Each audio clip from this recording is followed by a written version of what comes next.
All right, boys and girls, today we're going to be starting section 5.3. And section 5.3 is basically going to be solving trig equations. So, everything that you pretty much learned in section 5.1 and 5.2, you're going to be applying it in this section.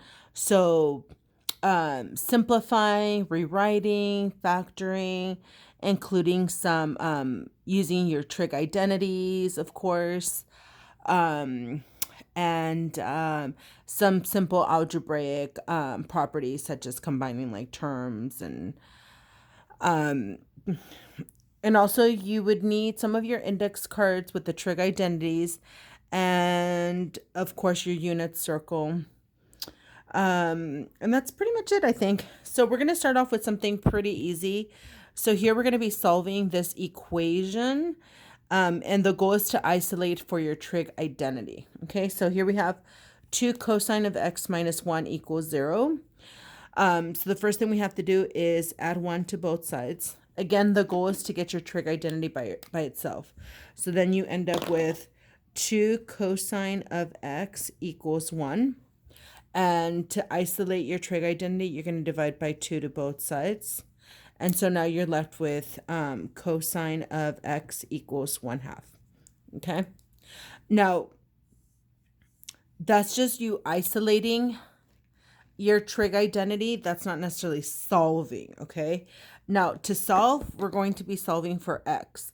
So basically, the angle that gives you 1/2. Okay, so I'm going to show you how we apply it using the unit circle.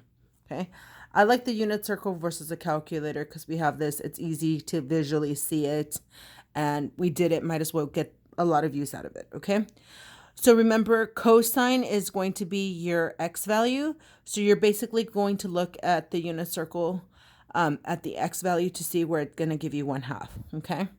And another thing that we need to remember is cosine has a period of 2 pi. Okay, that's actually important. So where it has an x value of 1/2 is at pi over 3. And then, of course, where is it? And 5 pi over 3. Okay, so we know at pi over 3 and at 5 pi over 3, we are going to have an x value of 1/2. But since cosine is an infinite trig function, then we need to have like a general solution. Okay, so your general solution would be basically how can I explain this? Every time you go through a cycle, you're going to have a solution of 1/2 at pi over 3 and 5 pi over 3. So your two solutions, and these are like your general solutions, would be x equal pi over 3 plus 2n times pi. And n would be any integer, any positive integer, of course, and 5 pi over 3 plus 2n pi.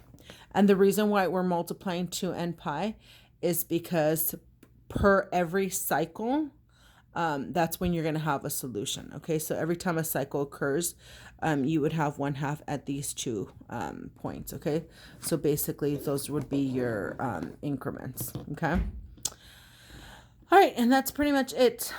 Okay, this was a pretty easy one. All right, so let's take a look at another example. Okay, in our second example, we are still solving for the equation, except this one's just a tiny bit different. Okay, so it says find all solutions of cosine of x minus square root of 3 equals negative cosine of x at the interval 0 to pi. Now, a couple things you should know. Remember, cosine has a period of 2 pi, and even though it's infinite, we only want to concentrate on one cycle. Okay, so it's almost like they give us the domain to concentrate on. So the difference between the first example and this one is that they're restricting our domain. The other one was kind of like a general solution because, again, the trig functions, they're infinite. So our solutions will constantly occur at pi over 3 and 5 pi over 3 per period, okay, or per cycle. But here, they just want us to concentrate on one cycle. So from 0 to 2 pi, okay?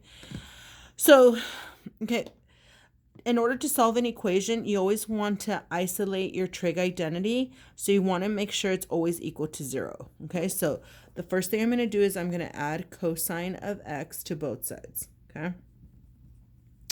And notice I put it under here, and the reason I put it under here because those are the like terms. So now what we end up with is 2 cosine of x, because cosine of x plus cosine of x minus radical 3 equals 0. Okay? Now it's starting to look very similar to the first example. Okay, so now again, we want to get the trig identity by itself. So I would add square root of 3 to both sides. And then I have 2 cosine of x equals square root of 3. And then, of course, divide by 2 to both sides. So now I'm left with cosine of x equals square root of 3 over 2. Okay, let me move that up a bit. Okay, so again, all I've done here is isolated our trig identity. So now we have to solve for our angle. So, okay, so I'm going to use the unit circle again. And again, we're working with cosine. So cosine are your x values where it gives you square root of 3 over 2. So here we go. That'll occur at pi over 6. And that also occurs at where are we at? Pi over 6 and 11 pi over 6. Okay. So pi over 6 and 11 pi over 6. And that's it. So I just have to write x equals pi over 6 and 11 pi over 6. And because they restricted the domain, I don't have to do every multiple. It's just during one period, okay? So these are our two solutions, and that's it. Okay, so now let me show you one more example. Okay, so this is our third example. And again, in each one, I'm kind of showing you basically one new little twist to it. So for this one, we have 2 cosine squared of x minus 1 equals 0. So we're going to be solving for this. Okay, again, the goal is to isolate your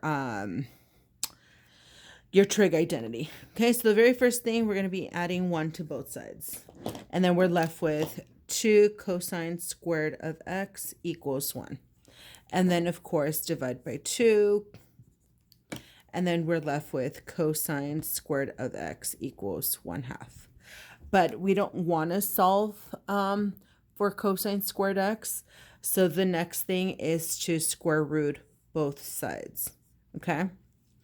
Now, remember, since we're isolating the trig identity, whenever you square root, you have to say cosine of x equals plus or minus square root of 1/2. And of course, let me move this up a bit. Of course, when you square root a fraction, you can break these apart. So it's the same as saying square root of 1 over square root of 2. Okay. So this would be, of course, still plus or minus. And you guys know that we cannot have radicals at the bottom as our denominator. So we're going to just multiply by square root of 2 to our numerator and denominator. So square root of 1 is 1 times square root of 2. So we end up with cosine of x equals plus or minus square root of 2 over 2. Okay, but we want the plus and the minus, and that matters. Okay, and if you are confused as to why I did plus or minus, let me show you. So I'm just giving you like a general equation. If we have something like x squared equals 4 and we want to solve for x, I would square root both sides. And then I end up with x equals 2.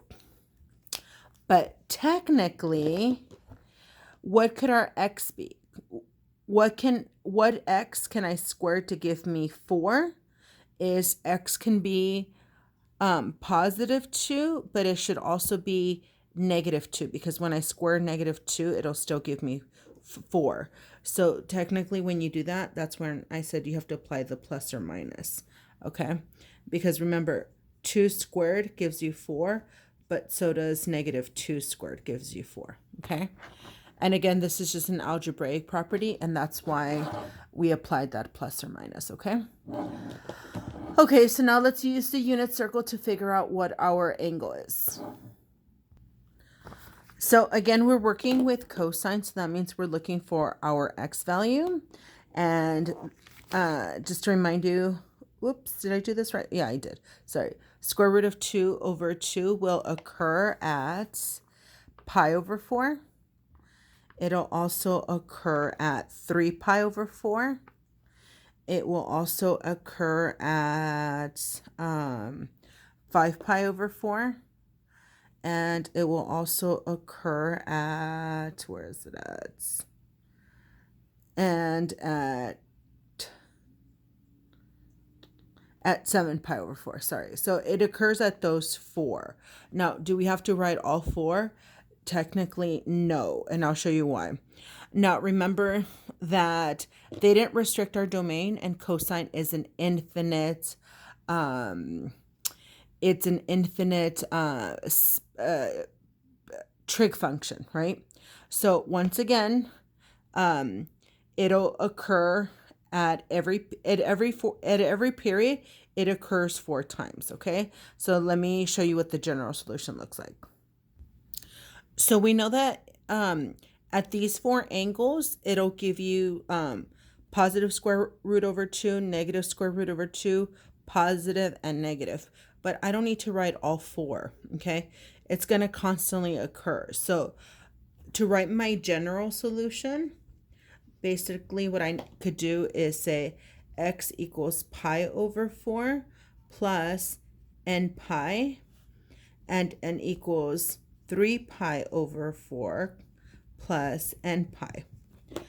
Now, if you're wondering, why did I just multiply by n pi instead of 2n pi, since cosine has a period of 2 pi? It's because this one will give me the positive and this one will give me the negative. So what happens is at pi over 4, if I move a whole pi will happen again at 5 pi over 4, okay? And if I'm at 3 pi over 4, a whole pi would happen at 7 pi over 4.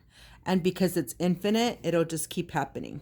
You just keep adding pi. It'll keep going in basically infinite pattern, okay? Every multiple of pi.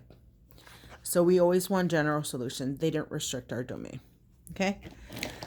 All right, hopefully that made sense. And again, we always want general solutions when they don't restrict our domain. Since it's infinite, we want a general solution, okay? So I did the first 3 examples for you, and the reason why I did the first 3 is because they're pretty much similar. So now I'm going to have you guys try the checkpoints, okay? And at any time, if you're confused or you need help, please jump back in the chat and I will help you.